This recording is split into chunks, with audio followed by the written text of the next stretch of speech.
Tahu Gusmi? Jantiko mantap semaan Quran. Resiko para pendakwah itu senantiasa difitnah. Dan fitnahan itu adalah wujud Allah menerima kita. Anda tahu karomahnya Mbah Wali Allah Gusmi. Nafa'anallah bi'ulumih Gusmi, jantiko mantap semaan Quran. Beliau ada satu riwayat diceritakan, beliau itu meninggal di kamar prostitusi, meninggal di lokalisasi. Pada masa itu orang fitnah, ini seorang putra kiai meninggal berada di tempat prostitusi. Wah, nyebar fitnah kemana-mana. Dan itu adalah resiko bagi orang yang menegakkan Islam, mengajarkan Islam. Gajah mati meninggalkan gading. Gajah mati meninggalkan gading. Setelah sekian lama terbongkar apa sebab sampai Gusmi meninggal di kamar prostitusi. Ternyata beliau mencari rezeki sebanyak-banyaknya. Setiap malam Jumat ditutup tuh tempat prostitusi, dijadikan tempat semaan Quran. Anda ini perempuan-perempuan tidak boleh maksiat malam hari, nggak boleh kerja, tak bayar semua, ayo ngaji Quran. Makanya hampir dulu ceritanya itu di Indonesia, tempat-tempat lokalisasi itu ada masjidnya dan ada semaan Quran, ada yasinan, ada tahlilan. Siapa yang perjuangkan? Gusmi. Tapi apa yang beliau dapat? Fitnah.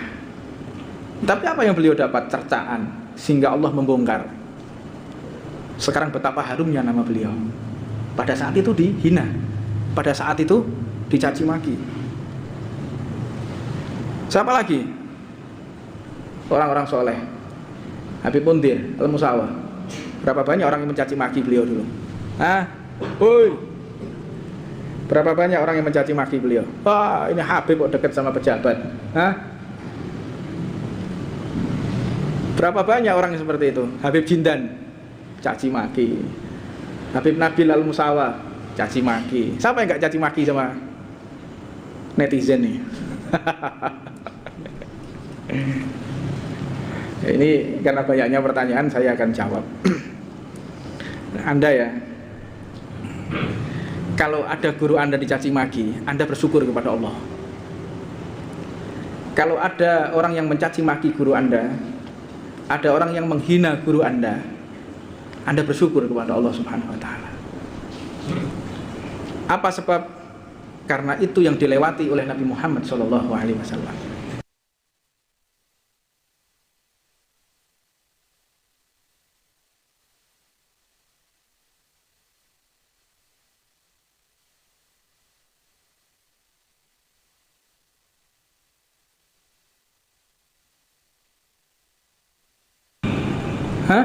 Al-Amin, yang amanat. Begitu Rasulullah berdakwah mulai caci maki itu ada. Jadi biasa aja. Orang kalau dicaci maki biasa aja. Justru Anda tidak usah kasihan kepada guru Anda, kasihanilah orang yang mencaci maki guru Anda. Ini ajarannya Habib Umar bin Hafid. Jangan sedih, jangan gusar, jangan risau. Tugas kita menyampaikan risalah Rasulullah SAW. Hasilnya nanti kita dicaci atau dipuji, itu serahkan kepada Allah. Kalau dipuji, khawatir kita nggak selamat, Pak. Tapi kalau dicaci, kita akan semakin bisa mengkoreksi kesalahan kita. Orang kalau berdakwah kemudian dipuji, wah dia dakwah dipuji sana, dipuji sini, kan ada itu orang yang dakwah dipuji sana, dipuji sini. Oh luar biasa, alhamdulillah.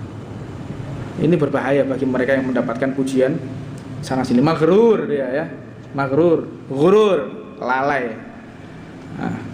Orang yang sudah maghrur itu, orang yang sudah maghrur itu bahaya. Maghrur itu udah merasa dirinya ini hebat, besar, saya ini orang besar. Orang besar. Repot.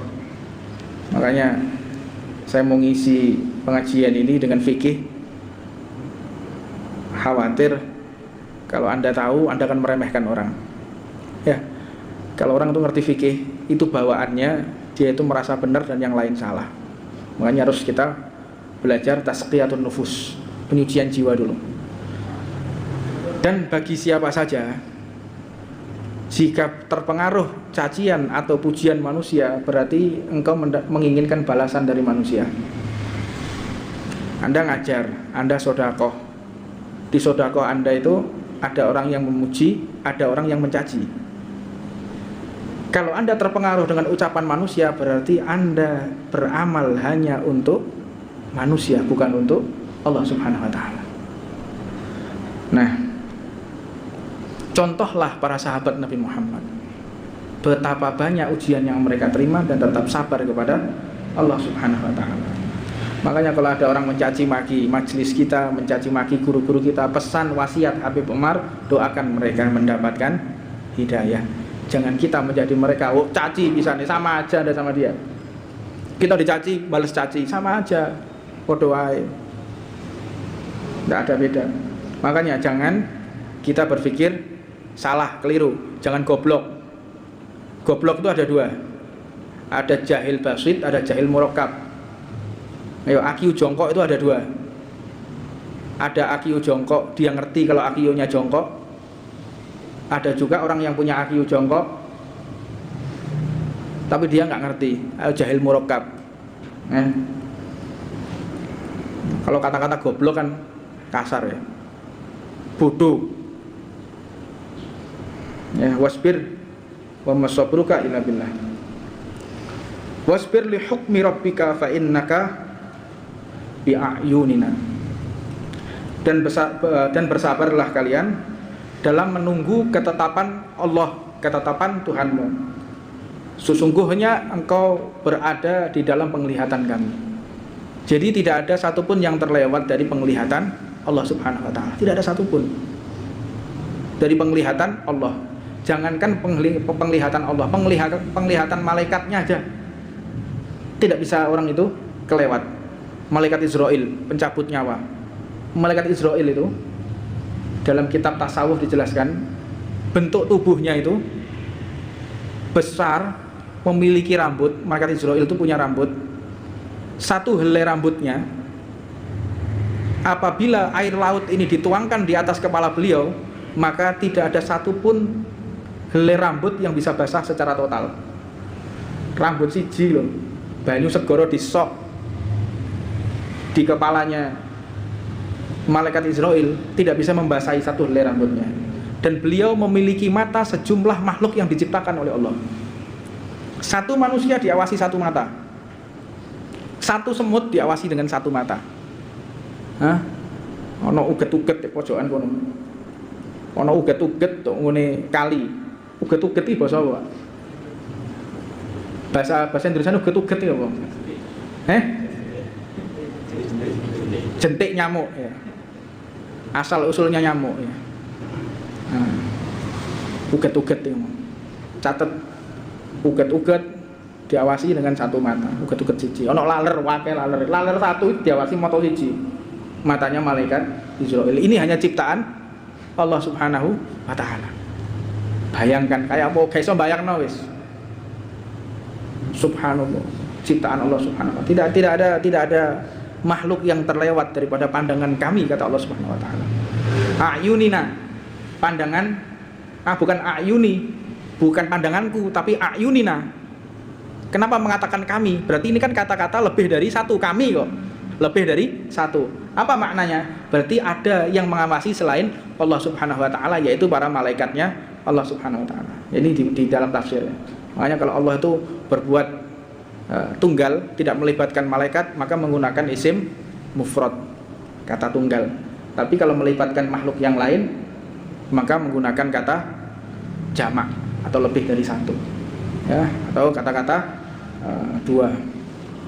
Nah, saya tidak akan berpanjang-panjang ke situ. Walhasil, di dunia ini ada kesedihan dan ada kebahagiaan. Allah tidak pernah menciptakan kesedihan. Allah tidak pernah menciptakan keburukan. Allah tidak pernah menciptakan sesuatu yang tidak bermanfaat. Tidak ada. Jika seseorang meyakini keburukan itu berasal dari dirinya, itu benar. Tapi kalau kebaikan berasal dari dirinya, itu salah. Bahkan dikatakan orang tidak beriman. Makanya kenapa ada orang non-muslim, dia berbuat, katakanlah itu seperti orang baik misalnya, seperti Bunda Teresa, Mahatma Gandhi. Anak Bunda Teresa, anak Mahatma Gandhi. Itu hidupnya hanya berbuat baik. Gak tahu maksiat, Pak. Gak tahu ngerasani wong.